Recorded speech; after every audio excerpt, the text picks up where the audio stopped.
प्रणतहर सुप्रसिद्ध जी। वेदांत का पहला सूत्र होता है अथातो ब्रह्म जिज्ञासा से प्रारंभ होता है। इसका अर्थ क्या होता है? ब्रह्म या परमात्मा जिज्ञासा करने से।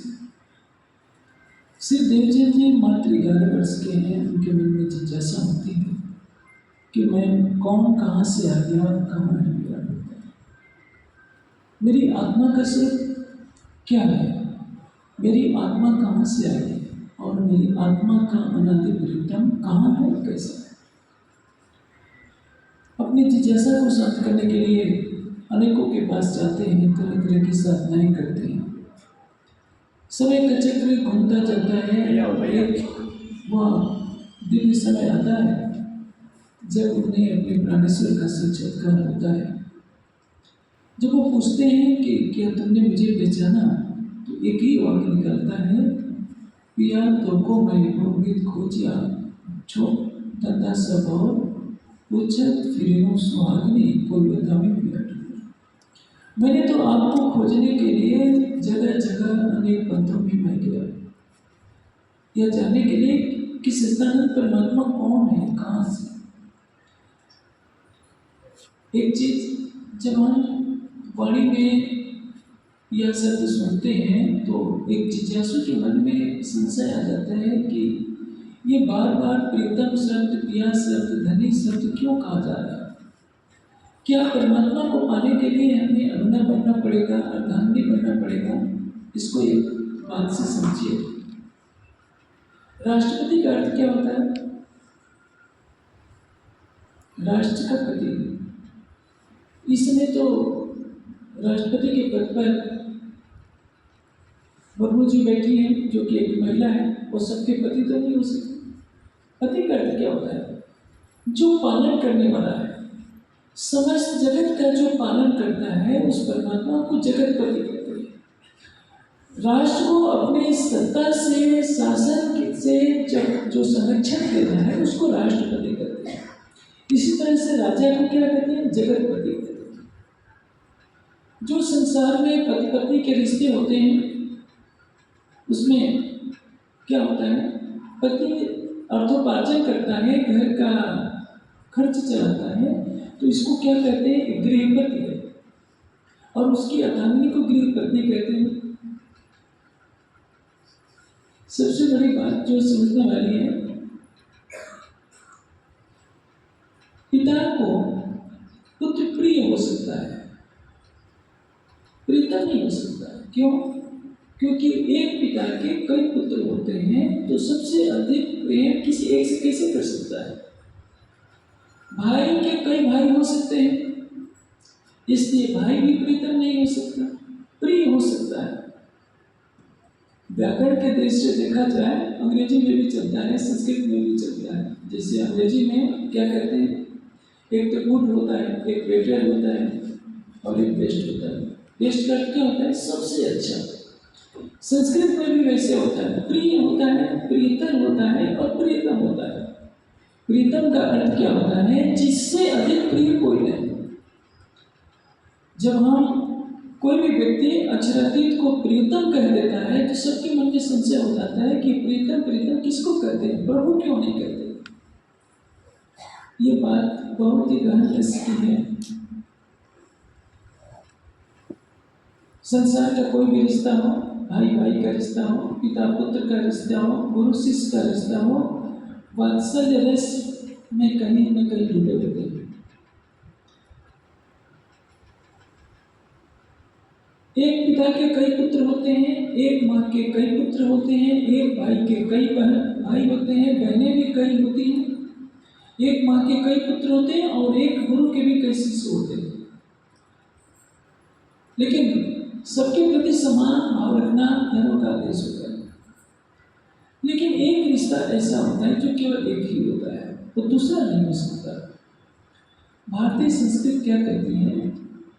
पतिव्रता परमेश्वर। पतिव्रता का अर्थ क्या होता है? जिसका एक ही पति हो। राजा तो कई हो सकते हैं, समस्त सृष्टि का पालनहार कौन है? केवल एक, एकम एवं अद्वितीय। परमात्मा एक है और उसके समान कोई भी दूसरा नहीं है। प्रेम क्या है? प्रेम किसको कहते हैं? जिसमें अपना सर्वस्व लुटा दिया जाए, अपने आम को न रखा जाए, वो प्रेम है। समाधि कब प्राप्त होती है? ये दर्शन का सूत्र है, समाधि सिद्धि ईश्वर प्रणिधान। समाधि की प्राप्ति कब होती है? जब परमात्मा पर सर्वस्व समर्पण हो जाए, जो अर्धांगिनी कहलाती है। देखिए, अध्यात्म कहाँ से प्रारंभ होता है? जब हमारी बाह्य दृष्टि हट जाए, चल दृष्टि हट जाए। ये शरीर किसी का पुरुष की आकृति में है, किसी का स्त्री की आकृति में है। शरीर से कोई स्त्री और पुरुष है, आत्मिक दृष्टि सभी के अंदर एक ही चेतना वास करती है। जो संसार के रीति रिवाज होते हैं उसमें क्या होता है? जब दो युवक युवती का विवाह होता है तो एक पति कहलाता है, एक पत्नी कहलाती है। इसको किनारे करके अपनी आत्मा का संबंध उस सच्चिदानंद परमात्मा से जोड़िए तो क्या होगा?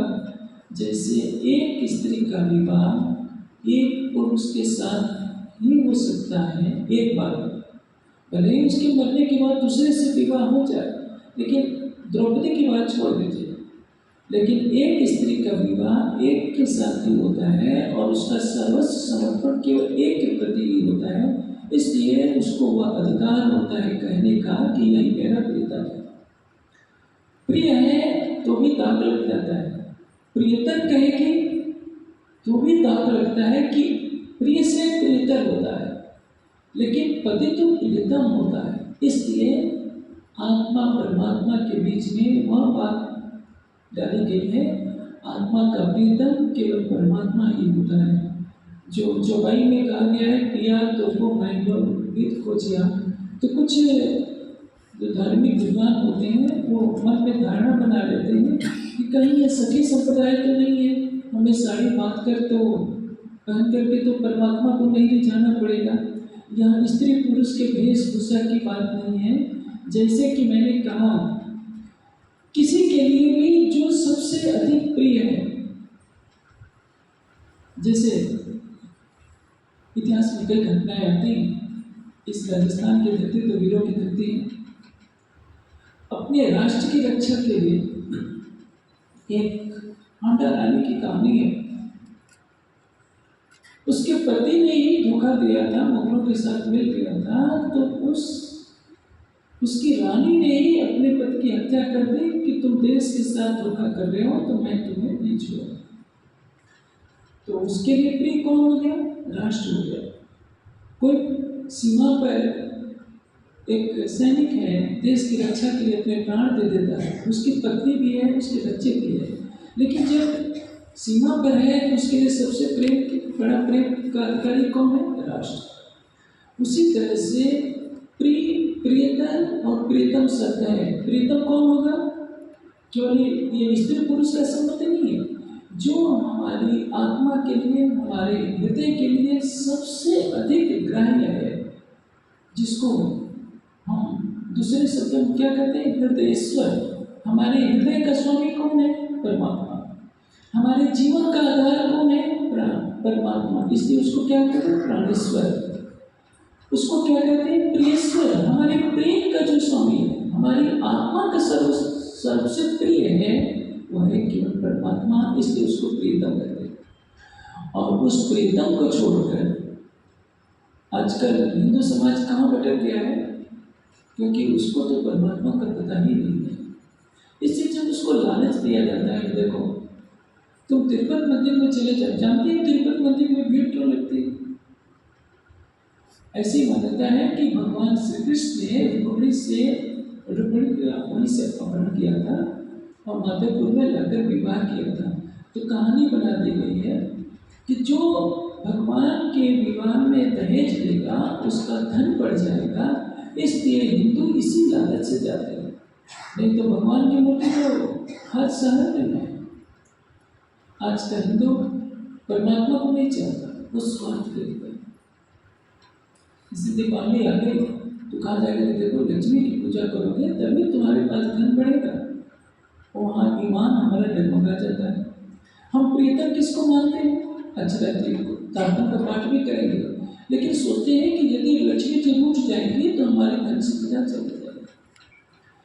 शास्त्र में ऐसा कहीं नहीं लिखा है। शास्त्र में क्या लिखा है कि उत्साह से जो संपन्न है, उत्साह संपन्न अत्यंत सुंदर शीघ्र कार्य करने वाला, क्रिया विधिज्ञम कार्य की विधि को जानने वाला, व्यसनेश असक्तम किसी व्यसन में उसकी आसक्ति हो, सूरम बहादुर हृदय वाला, कृतज्ञम दूसरे के उपकार को मानने वाला, दृढ़ संवेदनशील और मित्र के साथ धोखा न करने वाला हो। ऐसे व्यक्ति के पास लक्ष्मी स्वयं जाति निवास करते हो। लक्ष्मी स्वयं चल करके आती है कि मैं तुम्हारे यहाँ निवास करूँगी। मनुष्य को अर्थ की वृद्धि के लिए अपने गुणों का विकास करना है। जो नीतिकार ने जो चीज बताई है, उत्साह से संपन्न, शीघ्र कार्य करने वाला, कार्य की विधि को जानने वाला, व्यसनों से दूर रहने वाला, बहादुर और दृढ़ मित्रता रखने वाले के पास लक्ष्मी चल करके आती है।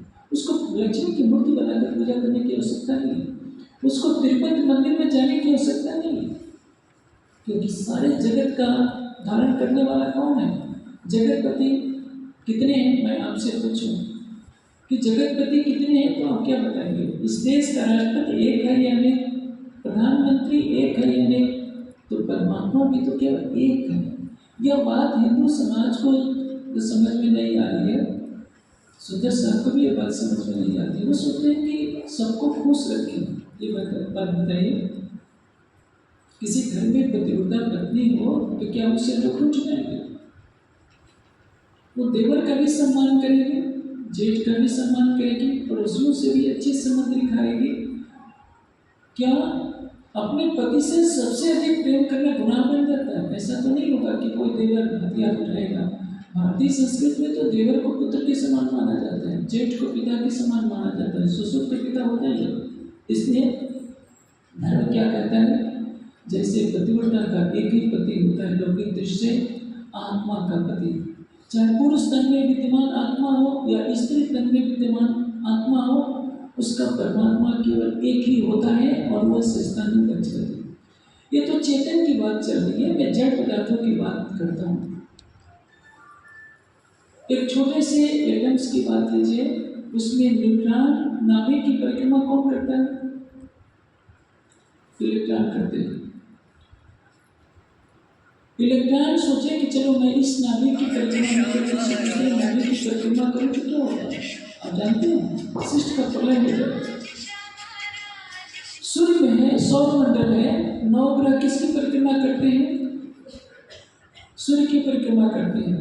9 ग्रहों में एक ग्रह सोचे कि मैं इस सूर्य की परिक्रमा ना करूं, दूसरे सौर मंडल के सूर्य की परिक्रमा करूं, तो क्या सृष्टि बचेगी? सारी सृष्टि का विनाश हो जाएगा। लेकिन एक हम हैं जो सारे नियमों को तोड़ देते हैं। एक सच्चिदानंद परमात्मा की भक्ति हमसे हो रही होती है। हिंदू समाज 1000 वर्षों तक गुलाम क्यों रहा? क्योंकि इसने एक परमात्मा की उपासना को छोड़कर अनेक की भक्ति की।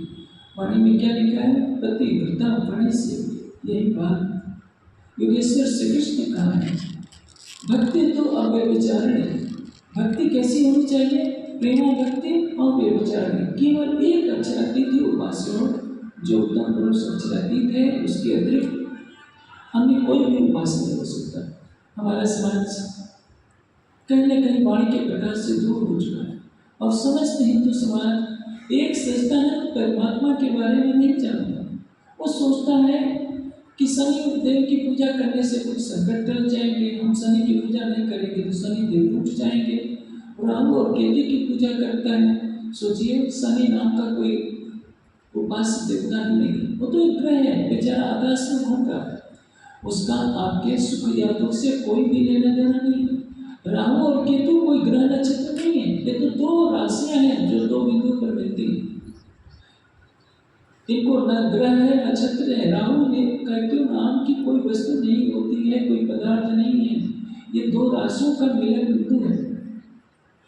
इसी तरह से जब सबके अंदर एक भय बैठ जाता है कि आप भले ही अक्षरातीत को मानते हैं, इनकी भी पूजा कर लीजिए तो आपका सब सुरक्षित रहेगा, नहीं तो नाश हो जाएगा। यही कितनी बड़ी भूल है। जो सारी सृष्टि को संचालित कर रहा है, जिसके सदंग से करोड़ों ब्रह्मांड बनते हैं और लय होते हैं, उस परमात्मा पर ये आस्था नहीं है कि वह परमात्मा यदि हमारे हृदय मंदिर में है तो भला हमें कौन संकट दे सकता है। इसीलिए ज्ञान की प्रधानता है।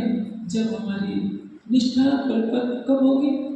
जब हमें उस परमात्मा का यथार्थ बोध होगा कि परमात्मा कौन है। एक एव अद्वितीय, परमात्मा एक है और उसके समान न कोई दूसरा था, न है, न कोई होगा।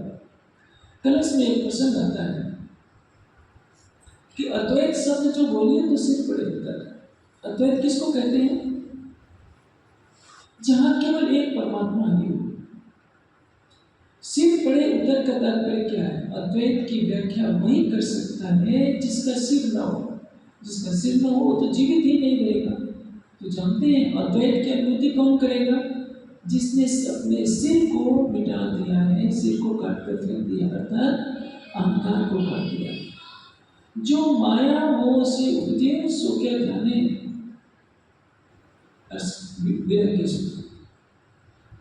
सारा संसार किससे पैदा हुआ है? सारी सृष्टि में हर प्राणी जो भी पैदा हुआ है उसको माया के अंदर ही मोह और अहंकार से बना हुआ शरीर मिला है।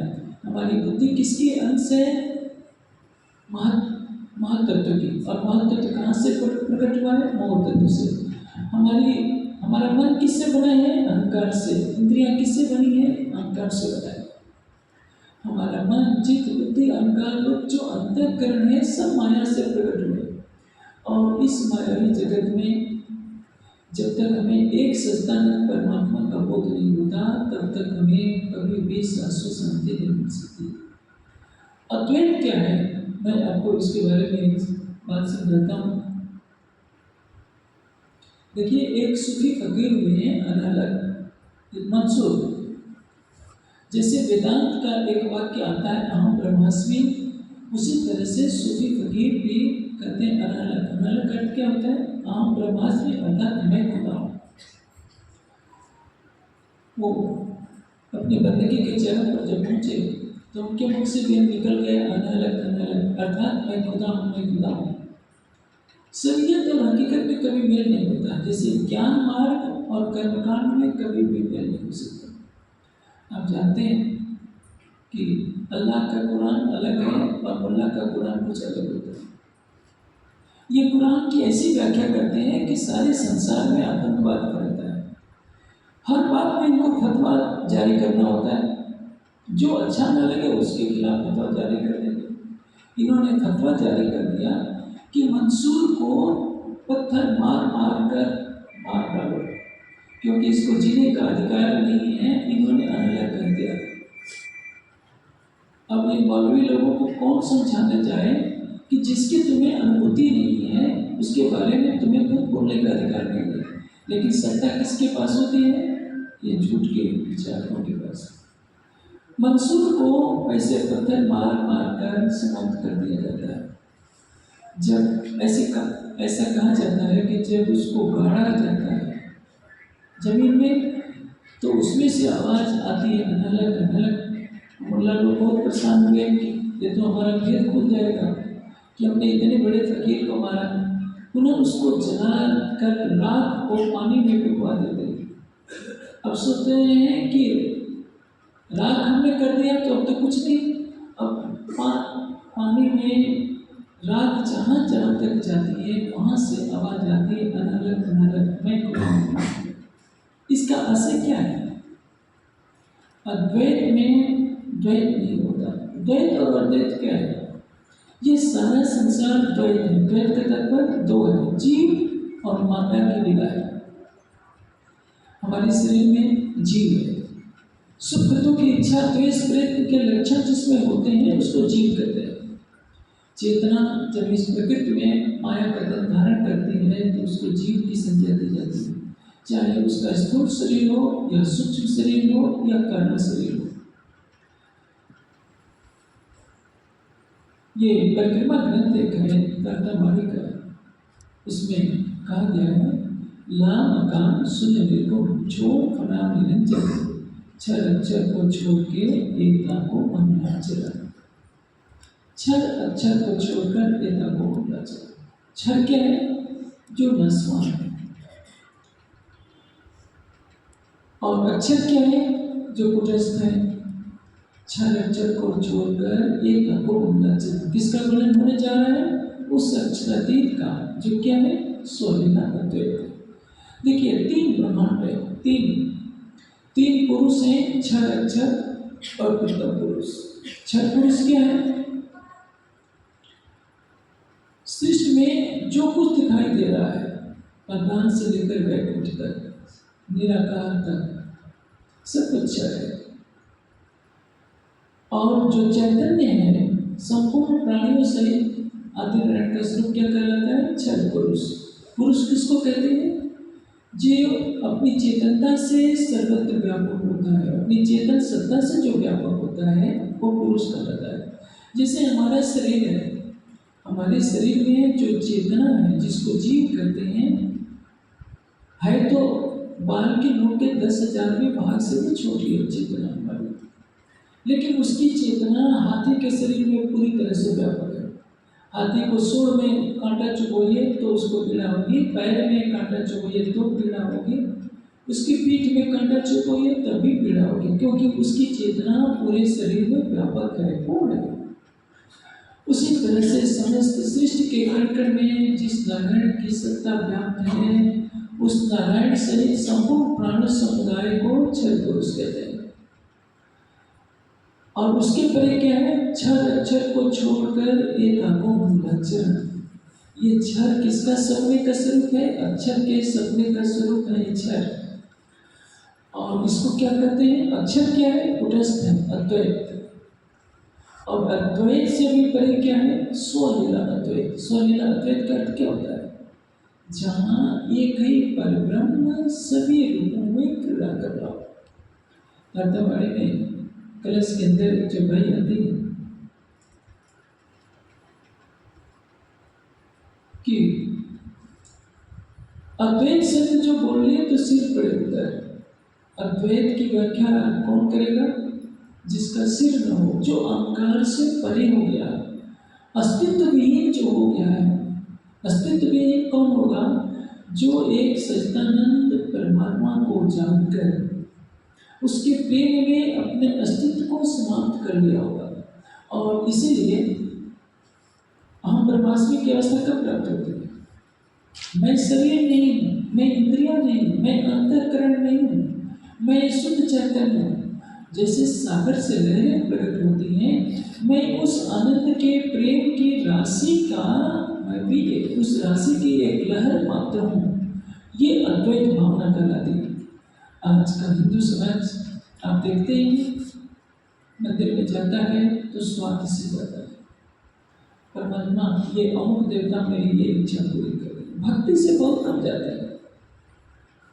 मन्नत मांगने के लिए मनुष्य जाता है, कुछ चढ़ाता है, 500 रुपये का भोग चढ़ाएगा, मांगेगा कि 5 करोड़ का हमें लाभ हो जाए, परमात्मा तुम्हें और चढ़ा दो।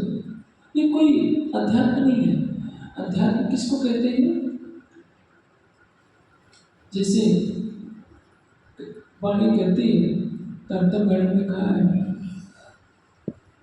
कि ये जो भी कुछ जगत है, कलश हो सबन को नूर पर नूर से दो। रास कन्या कुछ सुन के अब तो नूर अंगूर, कलश हो सबन को नूर पर नूर से दो। एक नूर क्या है? सारे ब्रह्मांड में आप कहीं भी जाइएगे तो परमात्मा को या तो साकार माना जाता है या निराकार माना जाता है।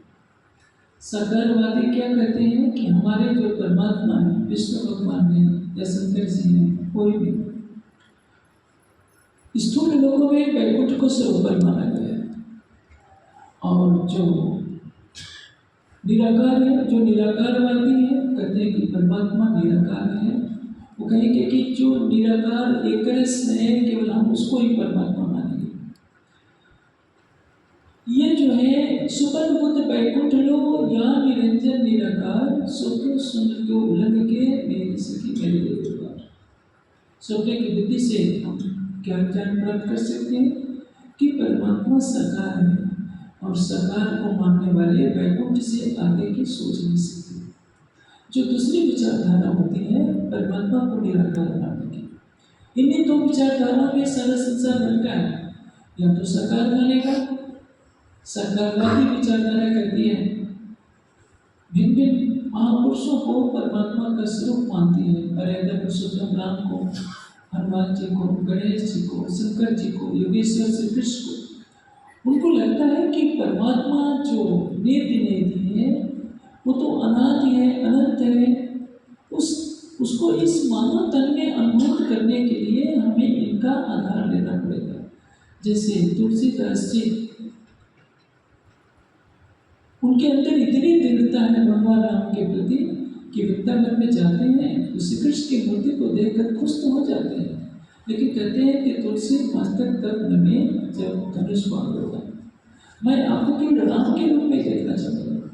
तो ऐसे जो निष्ठावान भक्त है उनके मन में धारणा होती है कि नेत नेत जय वेद निर्पा निजानंद निर्पाद, जिसको वेद ने नेति नेति कहा, उपाधियों से सबको, सभी उपाधियों से जिसको रहित कर दिया, जो किसी उपमा में नहीं आता, वही परमात्मा दशरथ के घर राम के रूप में प्रकट हुए।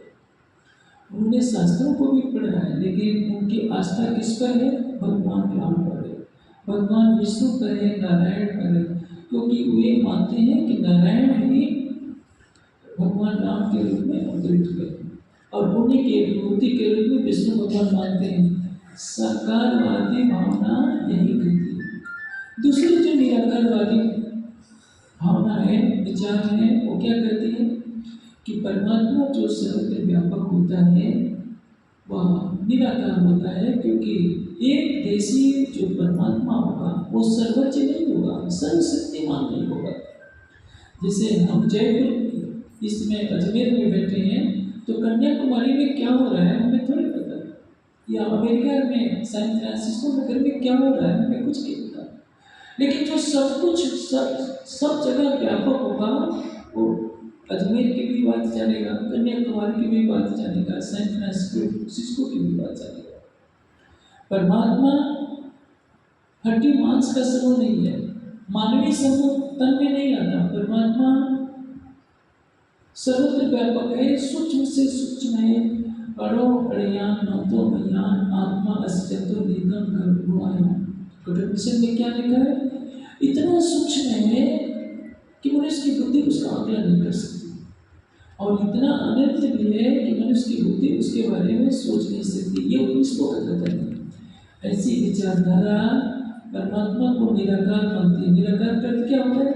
जो आकार से रहित हो, जिस परमात्मा के हाथ नहीं, पैर नहीं, आंखें नहीं, वो परमात्मा क्या करेगा? निराकार। स्वप्न की बुद्धि से बस इतना आकलन किया संसार के लोगों ने कि या तो वैकुंठ में है या निराकार रूप में है। वाणी इसी को दर्शाती है कि सुबह बुद्ध वैकुंठ लो या निरंजन निराकार, सो क्यों शून्य क्यों उलंग के सभी मेरे देवे पार। साकार और निराकार से कोई परे जा ही नहीं पाता।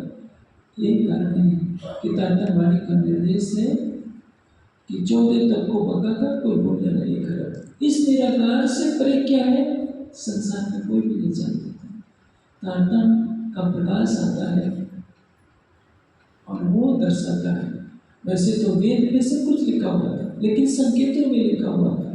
उपनिषदों में भी है, गीता में भी है। गीता में क्या कहा गया है? बहुत सरल शब्दों में कहा गया है कि न तत्र भाष्य सूर्यो न संपूर्ण होगा। जहाँ परमात्मा है वहाँ सूर्य नहीं चमकता, चंद्रमा नहीं, अग्नि नहीं। यद गत्वा न निवर्तन्ते तत्तम कर्म, जिसको प्राप्त हो कर लेने के पश्चात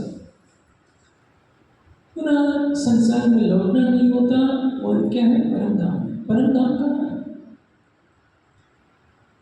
जो नारायण की सृष्टि है वो परम धाम किसको मानती है? वैकुंठ को या निराकार। साकारवादी विचारधारा वैकुंठ को मानती है, विष्णु या नारायण को परमात्मा मानेगी। निराकारवादी विचारधारा परमात्मा को सर्वत्र व्यापक मानते हुए सूक्ष्म से सूक्ष्म मानती है, जिसके हाथ पैर वगैरह कुछ नहीं है। परमात्मा क्या है? त्रिगुणातीत है। सत रज तम की माया से ही तो सृष्टि बनती है। इसलिए कारण प्रकृति निराकार है और कार्य प्रकृति साकार है। साकार और निराकार किसका लक्षण है? माया का, प्रकृति का, परमात्मा का। जो सत्यातीत है, जो त्रिगुणातीत है, वो साकार और निराकार दोनों लक्षणों से परे होता है। तो वाणी क्या कहती है? ला मकान सुन को छोड़ फरार निरंजन, छह अक्षर को छोड़कर एक को मंगलाचल। छह अक्षर से परे क्या है? अक्षरातीत। उसी को क्या कहा गया है? कलश बोध सघन को नूर पर नूर से दो। तीन नूर है। कालमाया का ब्रह्मांड नूर, कालमाया का नूर क्या है? वैकुंठ निराकार। और उसके पश्चात नूर के ऊपर नूर क्या है? यह जो नूर प्रकटा है, किससे प्रकटा है? योग माया के नूर से। तो पहला नूर वैकुंठ निराकार, दूसरा नूर योग माया, और नूर पर नूर से नूर, कलश होत सघन को नूर पर नूर से नूर। अब देखिए कलश किसको कहते हैं? कलश का आशय है मंदिर के ऊपर जो शिखर होता है उस पर कलश चढ़ाया जाता है। इसका आशय क्या है? एक मुकुट के रूप में उसकी शोभा होती है। कलश चढ़ाने का तात्पर्य है अब इससे कुछ ऊंचा नहीं है। जैसे मनुष्य के सिर पर मुकुट चढ़ाया जाता है तो मुकुट से उसकी शोभा होती है किसी राजा महाराजा की, उसी तरह से मंदिर के ऊपर कलश की शोभा होती है। अब जो ज्ञान दिया जा रहा है, रास गया कछ सुन के अब तो मूल अंकुर। रास में आत्माओं का उस प्रीतम के साथ जो प्रेम में लीला होती है, रस की क्रीड़ा, रस की क्रीड़ा में रस है। और आत्माओं का प्रीतम के साथ जो आनंद में लीला का विलास होता है उसको कहते हैं महारास। रास के कुछ सुन के महामती जी की आत्मा कह रही है कि मेरे हृदय में, मेरे प्रीतम में विराजमान होकर महारास का व्रत कर रहा है। अब मेरा मूल अनुभव जागृत हो गया है, मुझे अपने मूल स्वरूप की पहचान हो गई है। अब ये जो कलश की वाणी अवतरित हुई है, कलश हो सघन को नूर पर नूर से दो।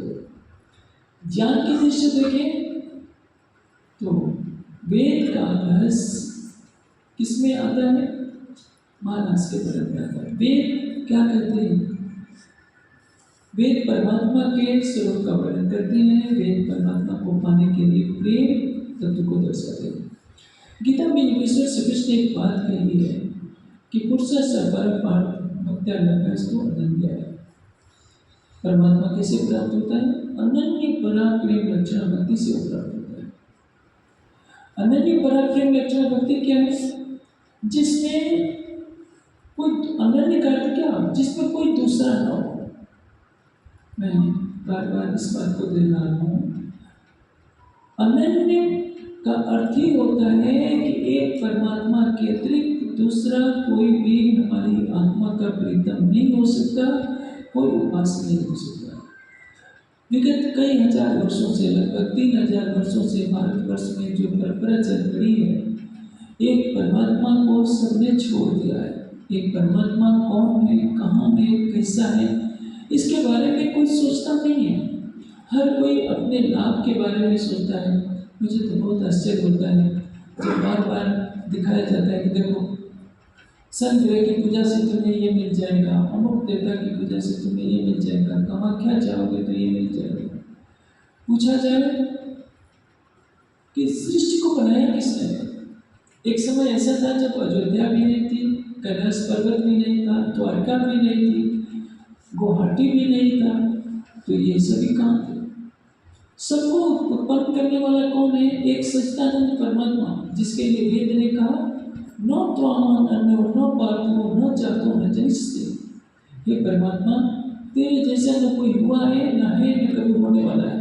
लेकिन आज का तथाकथित हिंदू वेद को मानने के लिए तैयार नहीं, गीता को मानने के लिए तैयार नहीं, उपनिषदों को मानने के लिए तैयार। इसका कारण क्या है? एक अज्ञानता में जो परंपराएं चल पड़ती है उसको तोड़ना बहुत कठिन होता है। लोग सोचते हैं कि परंपरा से हम यही करते आए, इसको कैसे छोड़ सकते हैं? परंपरा और अंध परंपरा में अंतर होता है। परंपरा वह जो सत्य के अनुकूल हो। जब ज्ञान का प्रकाश नहीं होता है, संत वैसे में कबीर जी ने कहा है इति अंध परंपरा। जब ज्ञान का प्रकाश समाप्त हो जाता है, अज्ञानता का अंधकार बन जाता है, तो अंध परंपराएं चल पड़ती हैं। और उन्हीं अंध परंपराओं में एक परमात्मा की भक्ति छूट गई, देव पूजा समाप्त प्रारंभ हो गई। देवता क्या है? मैं भी कहता हूँ देवता का सम्मान करना चाहिए। देवता किसको कहते हैं? जो कुछ देता है। माता ने हमें जन्म दिया है, इसलिए शास्त्रों में क्या लिखा है? मातृदेव भव। पिता ने पालन पोषण किया है, इसलिए कहते हैं कि पितृदेव भव, पिता को देवता मानिए। आचार्य ने हमें मनुष्य बनाया है, ज्ञान दिया है, ज्ञान नहीं मिलता तो हम पशुओं की तरह रहते हैं। यही कारण है कि हमारे वेदों की व्याख्या में, ब्राह्मण ग्रंथों में कहा है आचार्य देव भव, मातृदेव भव, पितृदेव भव, अतिथि देव भव, आचार्य देव भव। अतिथि किसको कहते हैं? जो धर्म का उपदेश देते हैं, जिनके आने की कोई तिथि नहीं होती है, निस्वार्थ भाव से संसार का कल्याण करते हैं, उनको अतिथि कहते हैं। माता, पिता, आचार्य, अतिथि और पत्नी के लिए पति देवता होता है। इनका सम्मान करना चाहिए।